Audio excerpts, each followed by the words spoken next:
మీ business ఏదైనా మీ ఊర్లో promotion చేయాలంటే అది సుమన్ టీవీతోనే సాధ్యం. ఇప్పుడే సంప్రదించండి. వివాహ పంచమి అంటే సీతారాముల కళ్యాణమైనటువంటి రోజు మార్గశిర శుద్ధ పంచమి. ఎవరైనా వివాహం కాని వాళ్ళు ఈ రోజు కదలి వివాహం చేసుకున్న తొందర వివాహం అవుతుంది. వివాహం అయిన వాళ్ళు అన్యోన్య దాంపత్యాన్ని అనుభవిస్తారు, పుత్ర సంతాన్ని పొందుతారు. వివాహ పంచమి మన అన్ని పండగల్లో విశేషమైన ఒక పండగ. సీతారాములను మనస్ఫూర్తిగా పూజించి వారికి ఏదైనా పళ్ళు ఫలహారాలు నివేదించి సీతారాముల ఆశీస్సు పొందిన వాళ్ళు అనేక సంవత్సరాలు సుఖ సంతోషాలతో ఉంటారు.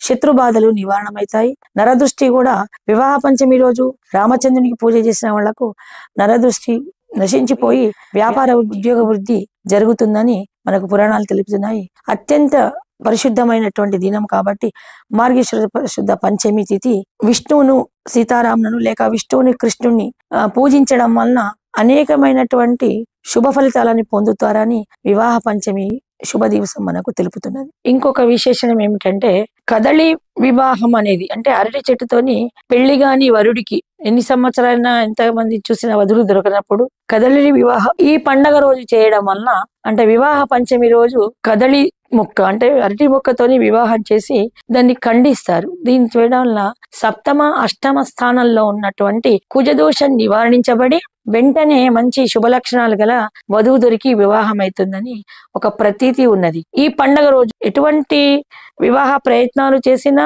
వివాహ దోష నివారణలు చేసినా కూడా మంచి సత్ఫలితాన్ని పొందుతారని కదళి చెట్టుతోని అంటే అరటి చెట్టుతోని వరునికి వివాహం చేసితే వెంటనే ఆయనకున్నటువంటి అష్టమ సప్తమ కుజదోషము ద్వాదశ కుజదోషము నివారణం జరిగి మంచి వధువుతో వివాహం జరిగి కలకాలం సీతారాముల్లాగా అన్యోన్య దాంపత్యంతో సుఖ సంతోషాలతో విరాజిల్లుతారని మంత్రోక్తి. జై శ్రీరామ్.